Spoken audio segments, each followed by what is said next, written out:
Hello everyone, today I'm looking at Valhalla Cyberpunk Bartender Action. This was an interesting game, very much, very unique. Again, part of the cavalcade of indie games. And what's very cool about Valhalla is that there is no real combat. It's mostly dialogue heavy VN, and depending on the different routes that you can unlock, it's not a decision you make, but it actually depends on how well you make the drinks. So there is kind of an interesting mix between a little bar, drink making video game, and also the decisions you make to your customers and the choices you make, and also just reading the dialogue. So there's a whole repertoire of understanding, memorizing the drinks, mixing it together, and getting it correct, and then saving and loading that correctly. And so basically, the thing is, you take place in this futuristic setting in this fake city where essentially it's coming up to Christmas and people are coming into this bar, and you kind of have this one-on-one discussion where you get into people's interpersonal lives, and yeah, the story just kind of goes from there. um, so basically you play the main girl, and you essentially work at this bar, and the main goal each week is to make rent.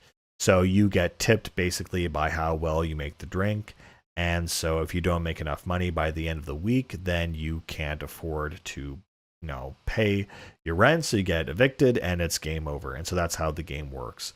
So throughout the game, you're going to meet a variety of different characters, from things that are, I think my favorite character is the parody of a live streamer girl who's like live streaming in the bar and is getting drunk, and you're serving her drinks, and apparently someone finds out she's underage and they have to kick her out. It's very funny. and and so some of these characters are more so, politicians or police officers or other kinds of characters.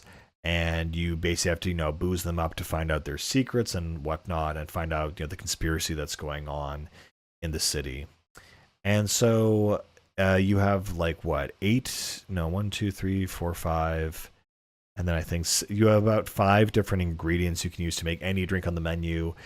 Drinks have certain qualities where there's, I think, sweet, fruity, uh, bitter, and mature. And so there's also other mechanics where you can add ice, you can shake it, you can serve it neat without anything. You can also double the amount of the normal recipe to make it a bigger version or a hard version of that drink. So whatever you think is gonna work best. So there's definitely a lot of tricks and different things that it's not directly like, hey, make me this drink. No, you have to figure out exactly the best kind of maneuver for every character and maximize it, not only so that you can make rent, but also when you go home every night after having a couple customers, you have a little, kind of downtime where you can save your game, as well as go to the online shop. And if you maximize your playthrough so you get the max amount of money, you can buy everything in the store, which, might do things like decorate your apartment, but also help unlock the final secret ending, or the final ending. But yeah, and that's pretty much the game. And so every character has certain dialogues, certain personalities. And I think the other thing that really, really helps the game a lot is the soundtrack. The soundtrack is fantastic.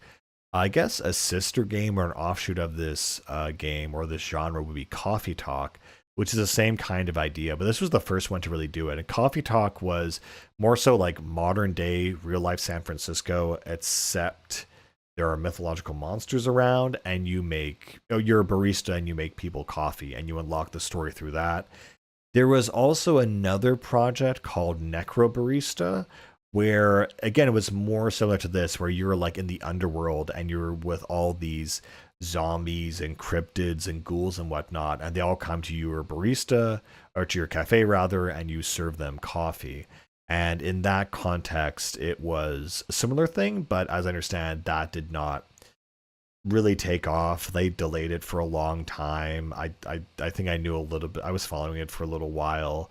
What was interesting though about it, it was fully 3D. So it was fully 3D rendered images, models, characters, etc.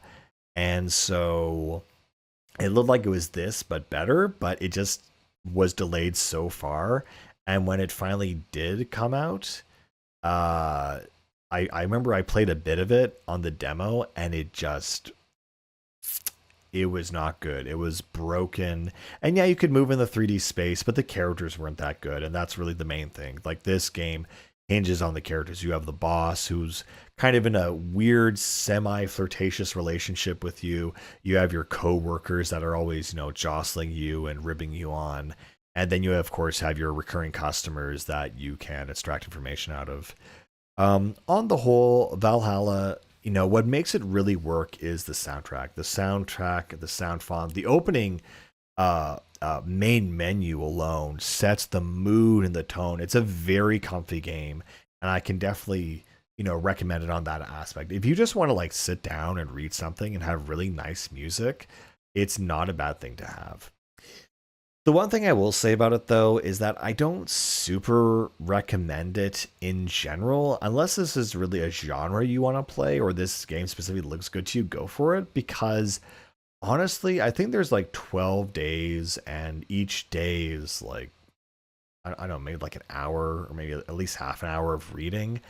And honestly, by day 10, I just kind of tapped out. I just lost complete interest, honestly, in the game. I of course went back and I finished it, but it had been a while, so like going through that last 2 days, it just felt very um I don't know, very bizarre, kind of like, oh yeah, I forgot what was happening kind of thing. And I just didn't really care enough to start over. So that's the only thing I'll caution on, is that yeah, it's good, the idea is good, and the execution is good at first. But as the game goes on, it just feels kind of bloated. It just feels like the characters you're talking to get kind of less and less interesting, and there's less and less juicy dialogue or gossip or whatever. It's something that's very fun that you're going to play at first. Again, the sound font is great, and how you mix the drinks and the sound of mixing the drinks is really cool. But yeah, I have to be honest that it's not something that is flawless or even delivers in what it's aiming to do, because I feel just as the game goes on, it just really drags. But it is a very unique experience. It's a very unique game, and I did still enjoy my time with it. Just not kind of finishing it felt like a chore kind of.